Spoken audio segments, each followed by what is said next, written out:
So ఒక stage cinema ఇండస్ట్రీలో ఒక స్టేజ్కి వెళ్ళిన తర్వాత పీక్లో ఉన్నప్పుడు ఆల్ ఆఫ్ సడన్ పాలిటిక్స్లోకి ఎంటర్ అయ్యారు.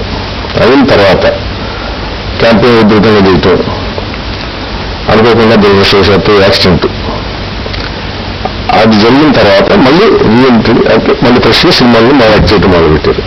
ఈ మొత్తం ఈ ఎపిసోడ్లో what is your feeling? I'm happy to be back and Way back. come back into this. I'm happy to be, like stand on my legs. రెండు కాళ్ళు వద్దరు అంటే అలా ఏం లేదండి.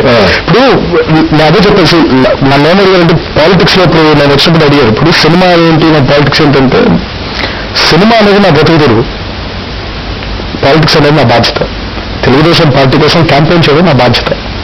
బికాస్ నందమూరి తారక రామారావు గారికి మనవడిగా పుట్టినందుకు, ఆ ఫ్యామిలీలో పుట్టినందుకు నా వంతు బాధ్యతగా I want to be a part. అది మీరు చేపట్టిన బాధ్యతని ఆదరించలేదు కదా. ఇప్పుడు అధికారంలోకి వస్తాం, అధికారంలోకి రావనేది తర్వాత సంగతండి. That's total different scenario altogether. ఎందుకు అధికారంలో రాలేదు, ఎవరు ఓట్లు చీల్చుకున్నారు, ఎక్కడ ఓట్లు ఎక్కువ పడ్డాయో ఈ టోటల్గా ఆ లక్షలన్నీ నాకు తెలియదండి. ఒక ప్రయత్నం చేశాం, ఫైన్ అధికారంలో రాలేదు. అలా అని చెప్పి that's not the end of Telugu Desam party కదండి. రాబోయే ఎన్నికలు చాలా ఉన్నాయి. ఈసారి కాకపోతే ఇంకోసారి, ఆసారి కాకపోతే ఇంకోసారి నిరంతరం కొనసాగించడం జరుగుతుందా? తప్పకుండా. ఎందుకంటే నా ఫీలింగ్ ఏంటంటేనండి, నందమూరి తారక రామారావు గారి ఆశీర్వాదం నాకు ఆస్తి, తెలుగుదేశం పార్టీకి మేమందరం ఆస్తి. బాబాయ్ కానివ్వండి, నాన్నగారు కానివ్వండి, నేను కానివ్వండి, కళ్యాణ్ రామన్నయ్య కానివ్వండి, తారకరత్న అన్నయ్య కానివ్వండి, మేమందరం తెలుగుదేశం పార్టీ ఆస్తిపాస్తున్నాం. నందమూరి తారక రామారావు అంటే పెద్ద ఆయన, యాక్చువల్గా ఆయన ఒక కారణజన్ముడిగా భావిస్తారు ప్రజలందరూ. ఆ పేరు పెట్టుకోవడం కాకుండా ఆ రూపం కూడా వచ్చింది. ఆయన పిల్లల్లో ఎవరికి వాళ్ళ అట్లా ఆ రూపము ఆ పేరు రెండు వచ్చినందుకు ఉన్నప్పుడు ఎలా ఫీల్ అవుతుంటారు? అది పెద్ద బాధ్యత అండి. రామారావు గారి పోలికలు రావడం కానివ్వండి, లేదా రామారావు గారు అంత మహోన్నత వ్యక్తి పేరు పెట్టుకోవడం కానివ్వండి, it's not an easy task అండి. అనుక్షణం నా మీద అది బరువు. ఇప్పుడు దాని ఏమంటారు, అంటే నేను భూమాతతో పోల్చుకోవట్లేదండి. ఇప్పుడు భూదేవి ఉంది, మా అందరం ఆ భూదేవితోనే నిల్చున్నాం. కానీ ఆ బరువుని ఎప్పుడు కూడా భూదేవి అయ్యి వీళ్ళందరూ నన్ను తొక్కేస్తున్నారని ఎప్పుడు అనుకోదు. బట్ నేను భూదేవితో పోల్చుకోవట్లేదు, అంత గొప్ప వ్యక్తినే కాదు. దాని మీద అది అంత పెద్ద బరువుగా ఉన్నా కూడా అది స్వీట్ థింగ్ లాగా ఉంటుందండి. ఎందుకంటే ఎవరికి రాని అవకాశం నాకు వచ్చింది, ఎవరికి రాని రూపం నాకు వచ్చింది. ఎందుకు వచ్చింది? ఎవరికి రాని పేరు నాకు వచ్చింది, ఎందుకు వచ్చింది నాకు తెలియదు. అది ఎప్పుడన్నా ప్రశ్న అంటే ఆలోచించినా కూడా దీనికి జవాబు లేదండి. దీనికి అసలు నేను ఎలా దీన్ని నాకు నేనే జవాబు ఎలా ఇచ్చుకోవాలి కూడా అర్థం కాదు దేశారు. అసలు చాలా సందర్భాల్లో కూడా తాతగారిని అడిగేద్దాం అంత ఆశ. అసలు ఎందుకు, నాకెందుకు వచ్చింది ఇది, నాకెందుకు వచ్చారు ఆ పేరు, ఎందుకు ఎప్పుడైనా అడగాలనిపించిందా? ఎప్పుడండి నాకు తాతగారితో మాట్లాడదాం, ప్రతి రాత్రి మాట్లాడాలనిపిస్తాను, ప్రతిరోజు అంటే మాట్లాడాలని. ఎందుకంటే ఆయనతో చాలా మాట్లాడాల్సింది ఉండిందండి. ఆయనతో చాలా మిస్ అయ్యాను నేను. నా ఈ సక్సెస్ నేను చూడాల్సింది ఉందండి. రామారావు గారి పేరు ఎవరు జపం చేస్తారో రామారావు గారు వారి చుట్టూ తిరుగుతూనే ఉంటారని అందులో నేను ప్రథముండే. నాకు రామారావు గారు లేకపోతే ముద్ద దిగదు, నాకు రామారావు గారు లేకపోతే మాట రాదు. నాకు కావాల్సింది రామారావు గారు. నా జీవితం మొదలయ్యేది అంతమయ్యేది కూడా రామారావు గారితో. నాకు అంత ఇష్టం ఆ మనిషి. మా తాతగారని కాదు, ఇంటి ఇష్టం అయిపోయింది అంటే రక్త సంబంధం కూడా కాదండి. నేను ఊహ తెలిసినప్పుడు క్రికెట్ అండి. క్రికెట్లో మనం చాలా మంది నా ఫ్రెండ్స్ క్వశ్చన్ చేస్తారు, మీకు ఏ టీం అంటే ఇష్టం? నాకు ఆస్ట్రేలియా అంటే ఇష్టారా అంటాను. ఎందుకంటే నేను చిన్నగా ఉన్నప్పుడు నేను క్రికెట్ మ్యాచ్లు చూడడం మొదలుపెట్టిన దగ్గర నుంచి చాలా స్పోర్టివ్ స్పిరిట్ అద్భుతంగా ఆడేవాళ్ళు ఆస్ట్రేలియన్ టీం. నేను వాళ్ళతో కనెక్ట్ అయిపోయాను. నేను ఊహ తెలిసి హీరోల గురించి తెలుసుకోవడం కానివ్వండి, సినిమాల గురించి తెలుసుకోవడం కానివ్వండి, బహుశా నేను నా కుటుంబంలో పుట్టానని చెప్పి అయినే నా చుట్టూ ఉన్నారని తెలియదు కానివ్వండి, బట్ నేను చూసిన సినిమాలు కానివ్వండి, నాకు తెలిసిన రాజకీయ నాయకుడు కానివ్వండి, నాకు తెలిసిన ఒక మంచి వ్యక్తి కానివ్వండి, మా తాతగారు. నేను నా పెరిగే వయసులో ఆయన గురించి తెలుసుకున్నాను. నా చుట్టూ ఆయన ఉండేవాడు. ఆయన సినిమాలు చూడడం, నేను ఏడ్చేయడం, ఎందుకు ఏడుస్తున్నాను కూడా తెలియదు. బాగా ఎఫెక్ట్ చేసిన మనిషి. ఇప్పుడు ప్రతి మనిషిని మనిషి ఎఫెక్ట్ చేస్తూ ఉంటారు. ఈ పేరు నాకు ఇన్స్పిరేషన్, ప్రభావం, ఓ ప్రభావం ఉంటుంది. నాకు మా తాతగారే ప్రభావం. నాకు నందమూరి తారక రామారావు గారే ప్రధాన ఆదర్శం. ఆయన ఆదర్శం. అయినంత స్టేచర్, అయినంత స్టేజ్ ప్రపంచంలో ఎవరు చేరరు. ఇది మనం ఎవరైనా చేరతారని అనుకోవడం కూడా తప్పు.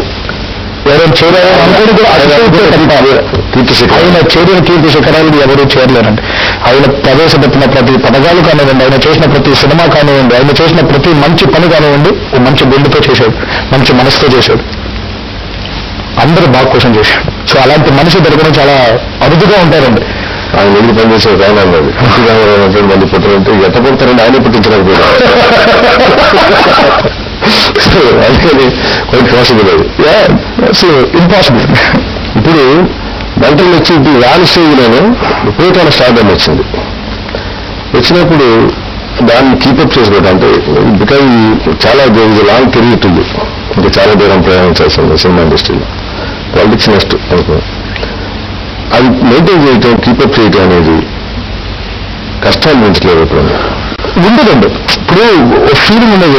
ఇప్పుడు ఒకప్పుడు వేరండి. కాలేజ్ డేస్లో ఉన్నప్పుడు కానివ్వండి, బయటకు వెళ్ళడం కానివ్వండి, ఫ్రెండ్స్తో సరదా షికారు వెళ్ళడం కానివ్వండి, కాలేజ్ బంకు కొట్టి బయటకు వెళ్ళిపోవడం కానివ్వండి, అదంతా మిస్ అయ్యాను.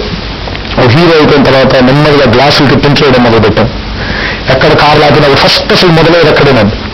అసలు మనకి ప్రైవసీ అనేది ఉండట్లేదు. మనకి ఇంకా మనమే మన ప్రైవసీ క్రియేట్ చేసుకోలేదు. ఫస్ట్ మొదలయ్యేది మనం కారు కొన్న తర్వాత ఆ గ్లాసెస్కి పింక్ చేయడం అనేది మొదలవుతుంది.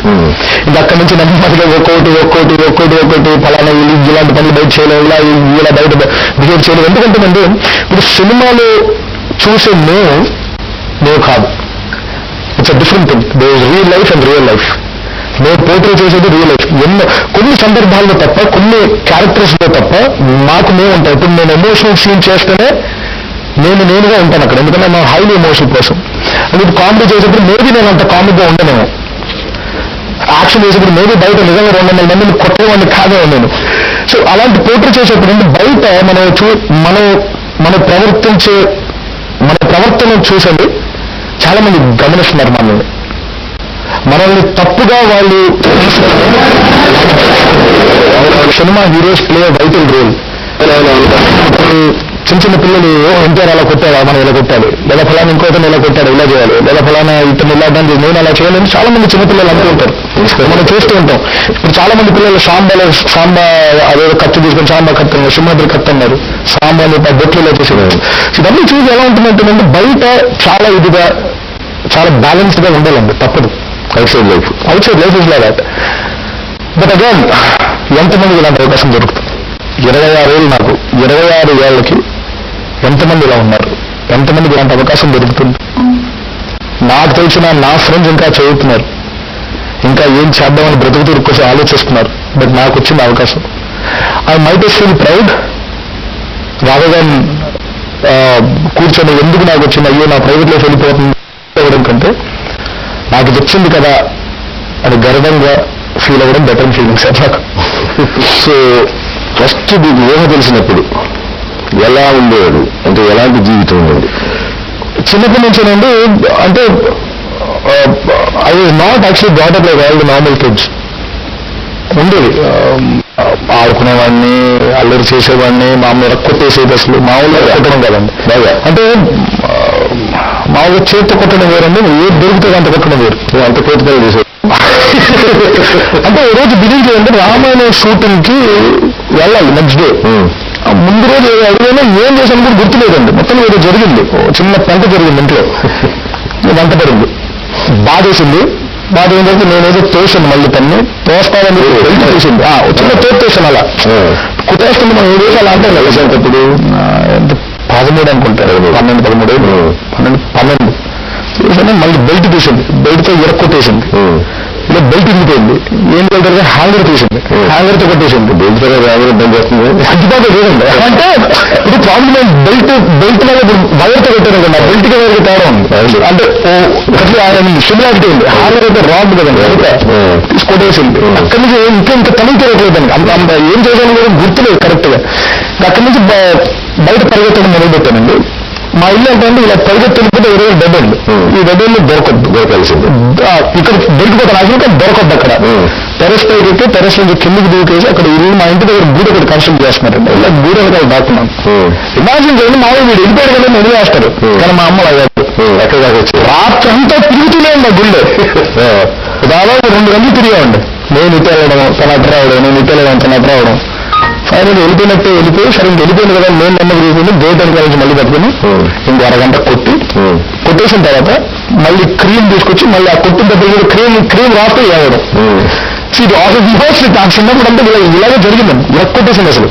అంటే ఆ ఒక్కటే మేజర్గా జరిగే సంగతి మేజర్గా జరిగింది ఇది ఒకటేనండి. తరచుగా జరుగుతుండేది కాదు. మామూలు అల్లరి కాదండి, మామూలు అల్లరి కాదు. Bad boy, one of the worst boys. Bad boy తెలియదు, one of the worst boys. మామూలు అల్లరి కాదు, అంటే పిచ్చి పనులు. ఏదైతే బల్బ్ తీసుకెళ్లి మెయిన్ ట్రాన్స్ఫార్మర్ పెట్టేశాను కాలనీలో. మెయిన్ ట్రాన్స్ఫార్మర్ చిన్న బల్బ్ ఏదో దొరికిన పిండికి లైట్లు వేస్తాను, మెయిన్ ట్రాన్స్ఫార్మర్ పెట్టేసాను. దాన్ని ట్రాన్స్ఫార్మర్ మొత్తం పేలిపోయింది. కాలనీ 3 రోజులు కరెంట్ లేదు కాలనీ మొత్తం. ఇట్లాంటి పనులు అన్నమాట. కాదు వెళ్ళించుకోవట్లేదు అసలు అంటే ఎవరు పెట్టారు తెలియదు కదా. మధ్యాహ్నం ఏం జరిగిందో పెట్టేశాను. బ్లాస్ట్ కాలనీ 3 రోజులు కరెంట్